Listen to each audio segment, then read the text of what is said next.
География курсымыздың жаңа бөлімі физикалық география бөлімі. Бұл бөлім географияның ең маңызды, ең күрделі бөлімдерінің бірі, себебі географияның фундаменті, сондықтан да жақсылап меңгерулеріңіз керек. Одан бөлек ұбт сұрақтарында бұл бөлімнен 12 сұрақ келеді, яғни бұл шамамен 17-18 балл деген сөз. Сондықтан да географиядан жоғары балл алғыңыз келетін болса, бұл бөлімді міндетті түрде білуіңіз керек. Және оның өзі бірнеше сфералардан тұрады. Физикалық география, олар литосфера, атмосфера, гидросфера, биосфера. Соның ішінде біз бұл сабақта литосфераны, оның ішінде жердің құрылысы менен литосфералық тақталарды айтатын боламыз. Яғни жалпы литосфераның өзін мен 4 сабаққа бөліп қойдым. Соның өзін алғашқысында тек жердің құрылысы менен тақталар туралы айтатын боламын. Оның өзі бірнеше кітаптардан қамтиды. 7, 8, 9 кітап сыныптарының бірнеше бөлімдерін 3 түрлі баспа бойынша түсіндіретін боламын. Так, кеттік, ендеше бастаймыз. Литосфера дегеніміз не? Бұл литос, тас, сфера шары, яғни жердің тас қабығы деп аталады. Ал анықтамасы жердің қыртысы мен мантияның жоғары кристалды тау жыныстарынан тұратын қабатты атайды. Оны білу үшін мына біз жердің құрылысын жақсы білуіміз керек, немесе мына жерден қарасаңыз да болады. Жалпы жердің құрылысы 3-ке бөлінеді: ядро, мантия және жер қыртысы. Мына жерде ядроның кішкентайлап көрсетіп қойған картамызда, бірақ негізінде ол қалың, қалыңдығы жалпы қалыңдығы 3500 км болса, оның ішінде ішкі ядросы 1289 км. Одан кейінгі қабаты ядроны жауып тұрған жамылғы деп мана білдіретін бұл мантия қабығы. Мантияның өзі 2-ке бөлінеді: жоғарғы мантия, төменгі мантия деп. Одан кейінгі қабат жердің ең жұқа қабаты, нәтижесінде үлкен болып көрініп тұр. Негізі жұқа қабат бұл әрине жердің қыртысы. Мына жерден қарасаңызда жердің жұқа қабаты көрінеді. Мына жерден кішкене үлкейтіп көрсетілген анимация түрінде. Ал литосфера дегеніміз бұл тек қана мантияның жоғары қабаты менен жердің қыртысын ғана қамтитын қабатты біз литосфера деп атаймыз. Ал төменгі мантия мен ядроны біз литосфера деп атамаймыз. Түсіндіңіздер ғой? Яғни мына бір бөлік қой сонда. Мына бір бөлік сарыға дейін. Так, енді осыған қатысты бірнеше мәліметтер бар. ұбт сұрақтарында келетін, соның барын жазып конспектіге түсіріп алыңыздар. Жалпы ядроның радиусы 3500, оның құрамында темір мен никель бар. Сыртқы ядро балқан күйде, ішкі ядро қатты заттан тұрады. Ал мантияның радиусы 2900 км, ол жамылғы деп мана білдіреді. Жалпы одан бөлек ядро мен мантия мен жер қыртысының арасында өте бір мантияның ортасында, төменгі және жоғарғы мантияның арасында астеносфера деген қабат бар. Бұл жоғарғы мантия қабатында қаттылығы мен беріктігі төмендеу тұтқыр қабаты атайды. Ол шамамен осы мантияның ішінде. Ал одан бөлек мантия мен жер қыртысының арасында тағы да бір қабат бар. Бұл Махарович қабаты. Махарович қабаты және бұл негізінен жер қыртысында көптеген бір қозғалыстарды, жер сілкіністері, сейсмикалық аймақтар, жанартаулар, солардың қозғалуының себебі осы Махарович қабаты болып табылады. Ал жердің ең ыстық қабаты ол жер қыртысы, және оның өзі 2-ке бөлінеді: материк және мұхит деп бөлінеді. Және оның өзі қалыңдықтарына қарай көрдіңіздер ғой? Тауларда 70-80, жазықтарда 30-40, мұхиттарда 5-10 км болып бөлінеді екен. Так, енді былай да түсіндіре берейін сіздерге жалпыламай. Так, мына картадан көрсете салсам да болады. Жалпы жерді жұмыртқаға теңейтін болсақ, сарысын ядроға, ағын біз мантияға, ал сыртқы тас қатты жұмыртқаның қаттысын біз жер қыртысы дейтін болсақ, сол именно жердің жұмыртқада қаттысы мен ағының арасында пленка болады, ақ пленка. Соны біздер географияда как салыстырмалы түрде Махарович қабат деп атаймыз. Түсіндіре алдым деп ойлаймын. Және жердің ең жұқа қабаты ол жер қыртысы, бірақ оның өзі қалыңдықтарына қарай бөлінеді. Именно таулардағы қалыңдық мына бір бөлік былай. Мына жері 70-80, жазықтардағы қалыңдығы 30-40, ал мұхиттардағы қалыңдығы мына бір жері 5-10 км деп бөлінеді екен. Ең жұқа жер қыртысы ол именно мұхиттық жер қыртысы болып табылады. Және мына жерде суретті көріп тұрғандарыңызда жалпы жер қыртысы айтып кетейін, алдын тақтада болмай қалуы мүмкін. Жер қыртысының құрамына қарай 3-ке бөлінеді: базальтті қабат, гранитті қабат және шөгінді қабат деген нәрсе бар. Енді бұның барлығын негізі тау жыныстар тақырыбында да айтылады, но қысқаша бір кіріспе айтып кетейін мына жерге. Жалпы жердің қыртысының құрамында осы үш түрлі тау жынысы өте көп болады, бірақ именно материктік жер қыртысы менен мұхиттық жер қыртысында айырмашылық бар. Материктік жер қыртысында базальтта, гранитте және шөгінді қабатта бар. Ал мұхиттық жер қыртысында тек қана шөгінді мен базальт қана бар. Енді ұбот сұрақтарында былай келеді. Мұхиттық жер қыртысында қандай қабат немесе қандай бір тау жынысы кездеспейді деп сұрайды. Сол кезде жауап бересіздер, гранит қабаты немесе гранит тау жынысы жоқ деп атайсыздар. Түсіндіре алдым ба, иә? Жалпы гранит пен базальт бұл магмалық тау жынысы, ал шөгінді ол шөгінді тау жынысы. Шөгінді дегеніміз не ол? Ол біздің көзімізге көрініп тұрған тас, топырақ, біз не көріп тұрмыз, жануарлар өсімдіктердің қалдықтары не бар жер бетінде, соның барлығын біз шөгінді деп атаймыз. Қысқаша осылай. Енді ары қарай жүретін болсақ, жердің қыртысын біз түсініп алдық, иә? Сол жұқа қабат жер қыртысының өзі бірнеше блоктардан немесе литосфералық тақталардан тұрады екен, иә? Үлкейтілген нұсқасы да бар мына жерде. Былай түсіндіре берейін. Қараңыздар. 7 ірі тақта бар, одан бөлек бірнеше шағын тақталар бар. Қандай бар? Мысалы, Еуразиялық, Үнді-Аустралиялық, Африкалық, Солтүстік Америкалық, Оңтүстік Америкалық, Антарктидалық және де Тынық мұхиттық. Бірақ бір қарағанда сіздер бұл материктер ғой, мен білемін ғой деулеріңіз мүмкін, бірақ бұл материктің атауларына берілсе де тек қана материктің аумағын қамтымайды. Бұл түгелдей мантияға дейінгі блокта, жердің қыртысы блок мұхит материяны бірге қамтиды бірге. Мысалы, мынау солтүстік америкалық болса, иә, мынау солтүстік Америка материгі болатын болса, мынау, иә, ал солтүстік Америка тақтасы деген ол мынау былай мұхитымен бірге қамтиды, былай аралдарымен бірге қамтиды. Бұл тақтасы да. Түсіндіре алдым ба? Мынау Африка материгі болса, мынау Африка материгі болатын болса, иә, ал тақтасы ол былай қамтылады. Осы мынау шекараларын көріп тұрсыз ғой, шекараларды, иә? Бұл шекаралар мантияға дейін барады. Шекара сол үлкен бір блок болып тұр да, былай. 4 блок болып тұр да. Түсіндіре алдым ба? Вот солай. Және бұл тақталар, білесіздер, иә, жаңағы Махрович қабаты әсерінен жиі әртүрлі бағытқа қозғалып тұрады, және жер қыртысында әртүрлі уақыт қозғалып тұрады, және соның себебінен кейбір жерлер көтеріледі, кейбір жерлер ажырайды, кейбір жерлер кірігеді, әртүрлі бір формаларға түседі екен, және олардың әрқайсының атаулары бар. Соны неміс ғалымы Альфред Вегенер деген ғалым осы тақталардың қозғалысы бойынша 3 түрлі теория ұсынады. Оның біріншісі соқтығысу, ғылыми атауы коллизия. Коллизия дегеніміз не? Оны жерде көріп тұрғандарыңыздай, екі материктік тақта бір-біріне қарама-қарсы қозғалып, нәтижесінде бір үлкен тау көтерілетін болса, бұны біздер соқтығысу немесе ғылыми тілде коллизия деп атаймыз. Бірақ шарты қандай? Екеуі де материктік тақта болу керек. Ал материктік тақтаның қалыңдығы қанша? Шамамен орташа 30-40 км, иә? Түсіндіңіз ғой, иә? Мысалы, тарихтағы, географиядағы, иә, ірі коллизия құбылысы, бұл әрине мынау мына жерде көрмей қапты. Мына жерде көрмей ма?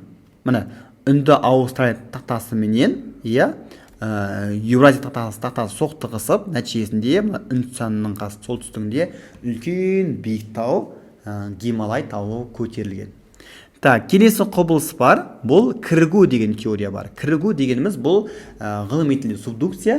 Бұл фотода көріп тұрғандарыңыздай, біреуі мұхиттық, біреуі материктік тақтаның бір-біріне қарама-қарсы түйісіп, нәтижесінде мұхит тақта материктің астына кіріп кетуін, және бір жағынан тау пайда болуын кірігу теориясы атаймыз. Неге кіріп кетеді? Мысалы, мынау Наска тақтасы, мынау Наска мұхит тақта, оның қалыңдығы білесіздер, иә, 510 км, бағана айтып кеттік. Мынау оңтүстік Америка тақтасы, оның қалыңдығы білесіздер, иә, 30-40 км.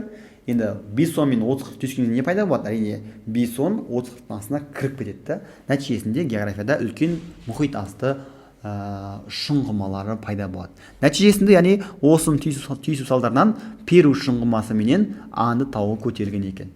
Жаттап алыңдар. Үшінші теориясы бар, Вегенер айтқан, бұл ажырау теориясы, немесе ғылыми тілде спрейдинг. Тақталар бір-біріне қарама-қарсы емес, кейін қарай бағытта қозғалса, оны біз спринг деп атаймыз. Мысалы, оған қарапайым мысалы, орта атлант жотасы, иә. Қайда?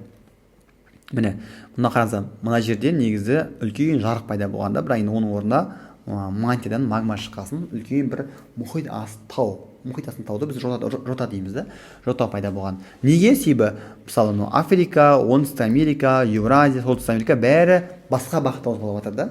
Отасы ашылмай не істейді? Әрине ашылады. Бірақ енді отасы бір аңырайып тесіліп қалмайды ол жерде. Ол жерде мантиядан магма шығып, су асты жоталар, таулар пайда болады. Оның кейбір бөліктері мұхиттың бетіне шейін шығатын болса, онда уже арал пайда болады деген секілді. Түсіндіре алдым ба, иә? Вот осындай. Қысқаша осылай. Енді осыған қатысты жаңағыдай мен айтқан мәліметтердің нақты анықтамаларын видеоны стопқа қойып жазып алсаңыздар болады. Бұл ОБТ-та келетін нақты кітап бойынша мәліметтері, яғни базалар. Жаңа айтқандай Гималай тауын айтып кеттім, иә, Анд тауын айттым пайда болу. Курил, тағы да қосымша түрде айтқан, мысалы, Курил науасы, Курил аралдары, тоже бұл да кірігу шекарасы. Одан бөлек жер қыртысындағы неғұрлым терең жарылыстар жиынтығын рифт деген нәрсе бар. Бұл тоже ажырау теориясы, бірақ бұл материктерде ажыраған, сосын оны біз рифт деп атап тұрмыз. Шығыс Африканың мына бір бөлігі, Қызыл теңізден бастап, оңтүстігіне шейін мына бір бөлік, Африканың шығысы былай ажырап жатыр, жер бетінде ірі ажырап жатыр. Енді қазір оның орнында кейбір бөліктерінде су бар, тектоникалық көлдер бар, негізі бірақ жарықтар өте үлкен. Осылай жазып алыңдар.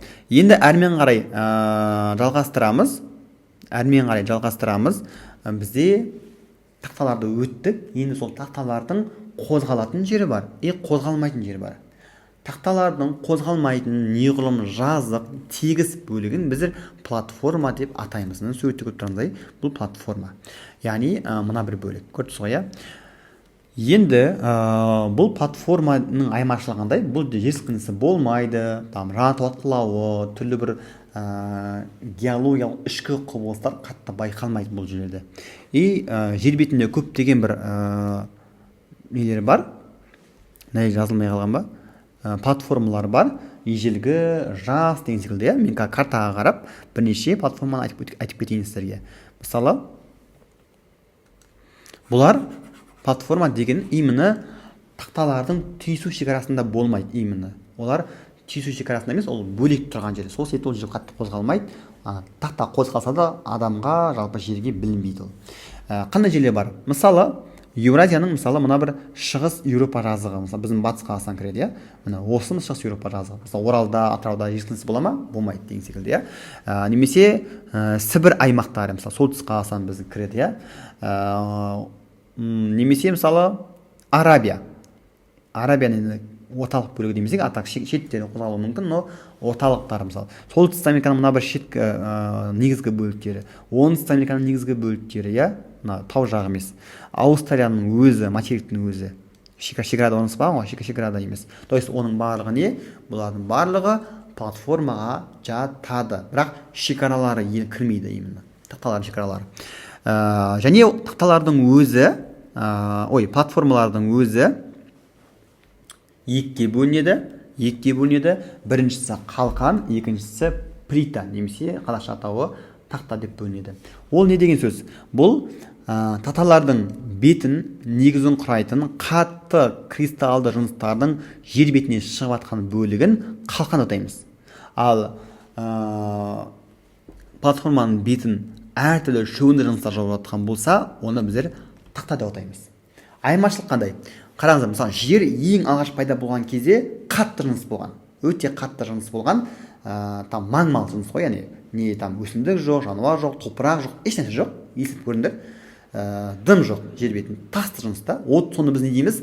Кристалды қатты жыныс атаймыз. Және оны біз географияда қалқан деп атаймыз. Кейін әрине жауын шашын жауды, өсімдіктер өсті, жануарлар пайда болды, майдасылар пайда болды, олар өлді, топырақ айналды, топырақ көбейді. Шөгін жыныстар үстін баса берді. Бағанағы қатты жыныстың үстін жаңағыдай миллиондаған жылдар бойы жаңағыдай тіршілік иелері өле бергеннен кейін оның бетін не басады? Шөгін жыныстар басады да, шөгін жыныстар. Содан кейін олар көрінбей қалды. Сол шөгін жыныстар басатқан жерін біз тақта деп атаймыз.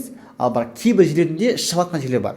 Жердің кейбір бөліктері бар, которые тіршілік иелері қатты дамымаған, топырағы жетілмеген, бастапқы әу басында пайда болған жердің қатты жынысы әлі күнге дейін солай болып тұрған жерлер бар. Вот сол шығып жатқан жерін біз не дейміз? Қалқан деп атаймыз.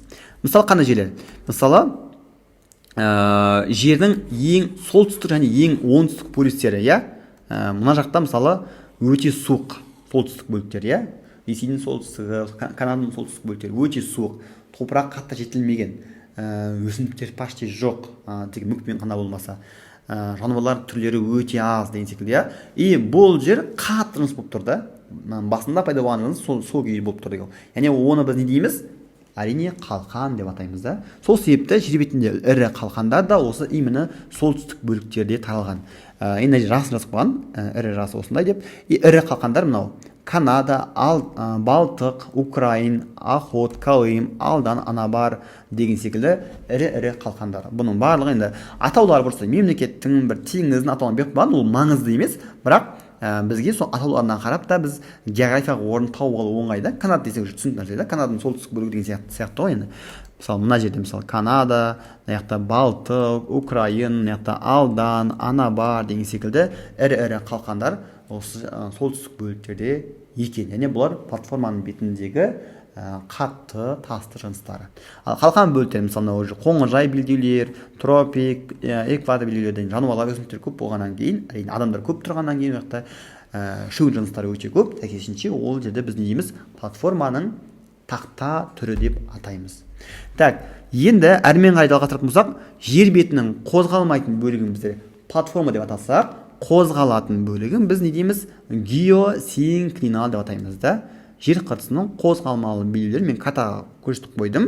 Бірнеше қозғалмалы белгілер бар, бірақ маңызды екеуін көрсетіп қойған мына жерде. Яғни бұл не деген сөз? Яғни бұлар көбінесе логикалық тұрғыдан алып қарайтын болсақ, тақталардың түйісу шекаралары болады көбінесе, и сол жерлердің барлығы қозғалмалы белгілер. Немесе екінші мағынасында қай жерде тау бар, биік тау бар. Вот сол жердің барлығы почти қозғалмалы белдеу немесе геосинклинал деп атасақ болады. Мысалы біздің Қазақстанның оңтүстік бөлігі Тянь-Шань тау, ол мына жерорта теңізі Гималай геосинклиналды белдеуіне жалғасына кіре ма? Шамалы кіреді, мына жер кішкене кіреді. Вот сол себептен де біздің оңтүстігіміз қозғалмалы белдеуге жатады екен. Түсініңіз ғой, жалпы осылай. Енді әрмен қарай келесі сабақтарда уже ары қарай катаклизмдерді, ірі белдеулердің ішінде нақты айтатын боламыз. Енді бүгінгі сабақта осы қозғалмалы белдеуге қатысты нақты қай жерлер қозғалып жатыр, соны жазып алсаңыздар болады. Осы жерлерде ірі жер сілкіністері, немесе жер атқылаулары, немесе тағы да басқа бір табиғи цунами деген секілді табиғи құбылыстар байқалатын аймақтар болып табылады. Қысқаша осылай бұл сабақты асықпай қайта қарап түсініңдер. Өте маңызды, қалай пайда болған, не үшін олай болғанын атап шықтым. Және соған байланысты авторлық базаны жаттаңыздар.